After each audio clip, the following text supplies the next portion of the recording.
Cell signaling and how cells communicate with each other. Let's start off with a small, simple, formal definition for cell signaling. If I were to define cell signaling, this is the definition I would assign to it. Cell signaling can be defined as the process by which cells communicate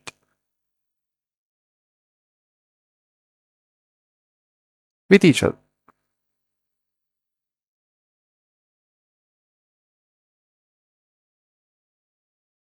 Even being long distances apart. So long distance relationships are not a problem for cells. They can communicate via different forms and factors and methods to achieve a required and dedicated function. Now, this is the most important part when it comes to cell signaling. Now, if you take the human body or any plant organism as a whole, there's a million different communication pathways. So, in other words, there's a million different cell signaling pathways. But no matter what pathway is actually envisioned, the basic steps, the most basic steps that any cell signaling pathway undergoes is as follows. These steps have to be remembered in order to understand and answer any question that is given to you. So first of all, I will also denote this as a diagram, but first of all, I'll give you the steps in a worded format. Now, a stimulus, which is simply another term for signal, is received by any receptor. Step 1. That is how we know that something is about to start. A cell signaling cascade is about to start. Now, then you have a specific process that is going to happen. And the name of this process is transduction. We named it transduction. This process converts the signal. Now we received a signal. So this process converts the signal to a message that can be passed on. All of this will be visualized using a diagram. Now, once we have the message is sent to an effect. Alright, that's in inverted commas. We send that on to towards an effector. And after the effector has been signaled, whatever form of response that we need for that signal is generated. Because we don't know. Maybe the signal is to generate or release more of a new hormone. Maybe the signal is telling you to stop releasing a certain hormone. Maybe the signal is telling you to activate growth hormones. Maybe the signal is telling you to not activate growth hormones. The possibilities are generally endless. Okay, now let's visualize this in a small diagram. Let's say I have a cell like this. And I have these little pieces like this. I'll just name this the sending cell. The cell that is sending the signals, and these are the signals. Or these are the stimuli. Stimuli means the plural of stimulus. Now there's another word I get kept from you. Sometimes the stimulus or the signal is also known as a ligand. You might or might not have heard of this. So these can also be called ligands. Those are ligands. Now let's say we have another cell with a specific receptor. So this is the specific receptor and this is the receiving cell. ligand comes and joins or fuses with the receptor. Joins and fuses with the receptor, like so. This is sometimes known as the target cell, receiving cell, or the target cell. And now this is converted into a message that the cell can interpret. This is known as transduction. After transduction, a required response is generated through the effector. This is a very basic overview. There's more to this, which we will discuss right now. So let me continue on with a point. Now, this ligand could be a hydrophobic molecule, or it could also be a hydrophilic molecule. I spelled philic wrong. Hydrophilic molecule. Now, it's very simple. If being said hydrophobic, it's not an issue.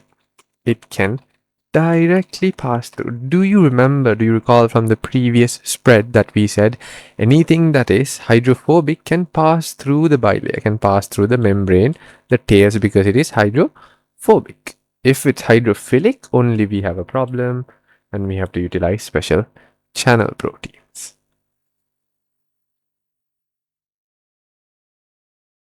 Can directly pass through the phospholipid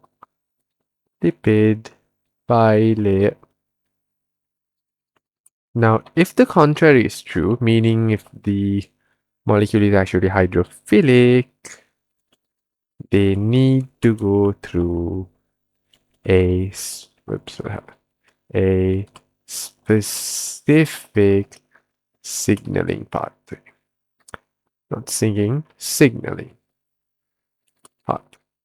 I also managed to spell the signaling wrong again. Right. So let's clarify this scenario. If you are hydrophobic, meaning if you don't like water, the cell membrane will allow you to pass through. But if you are hydrophilic, if you do like water, unfortunately, it's going to be very hard for you to pass through directly. You have to specifically go through a signaling pathway.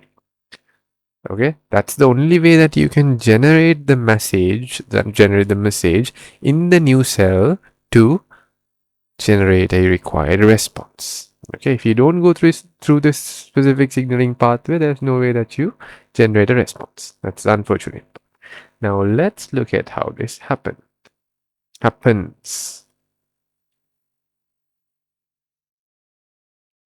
First, I'll denote this using a simple diagram. If this is my cell, let's call this my receptor, and let's call this my signal, or the molecule, or now we have a much better word, the ligand. The ligand, the signaling molecule.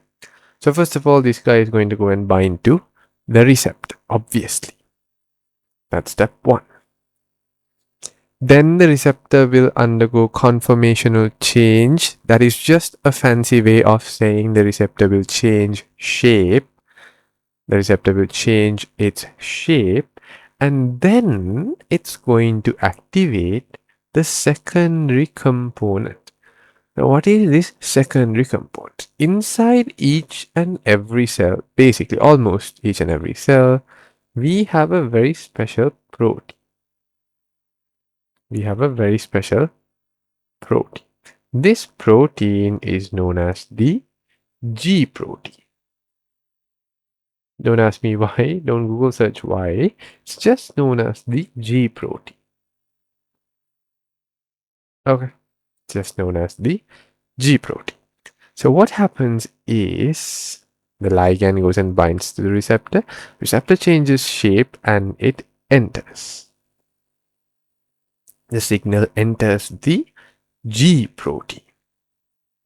Then this G protein can activate secondary messengers. We just call them secondary messengers. These are basically enzymes. Secondary messengers. Basically an enzyme. Okay, then that enzyme activates another enzyme. That enzyme can activate another enzyme, and this can go on. We usually call this a signaling cascade. Okay, we typically call this a signaling cascade. Typically called a signaling cascade. Here you see one thing activates the other, the next one activates the other, so the signal is slowly being amplified. We call it that these things amplify the signal. Amplify the signal. When we were talking about the first thing, we mentioned something important, and that was transduction.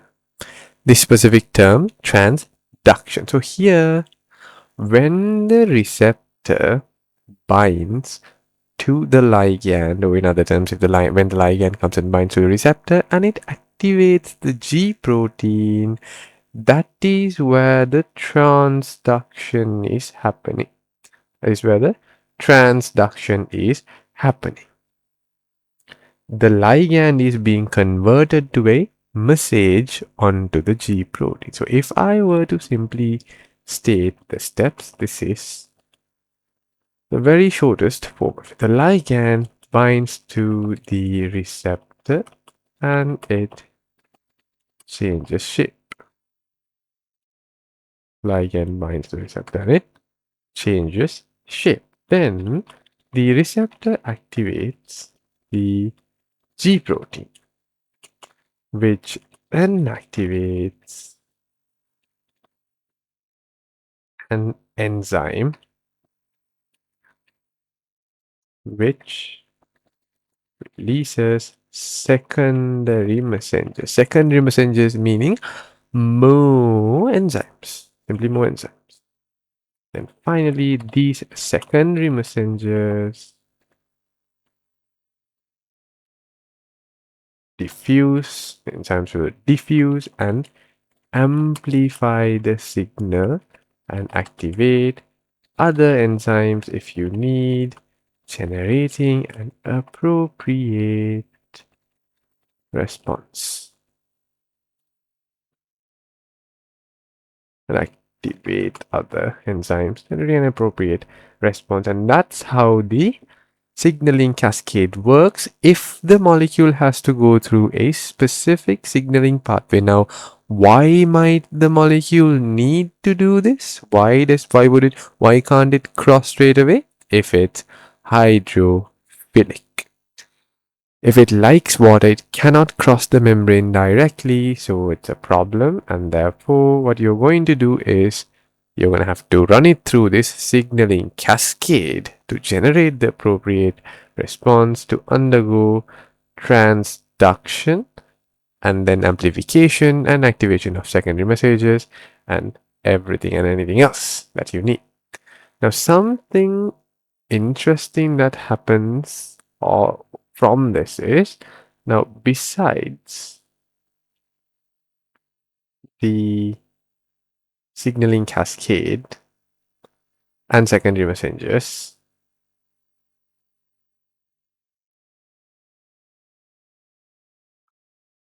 a receptor can produce a response by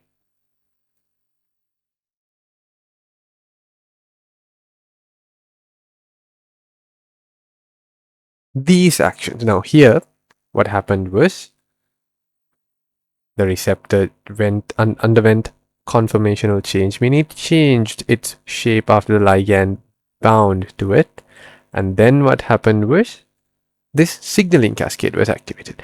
But sometimes when the ligand binds to the receptor, maybe a signaling cascade is not activated. Maybe there's no signaling cascade. All of a sudden, an ion channel can open. So they can, not opening ions, opening ion channels. It can directly open an ion channel, or it can act directly as a membrane bound enzyme. Directly a membrane bound enzyme. Those are the ways that a cell can talk to each other. That is how cell signaling works, and those are the cell signaling pathways. The key component to remember is if it's hydrophobic, it can cross the membrane without any issues straight away. But if it's hydrophilic, it has to go through this specific signaling pathway where the G protein is involved.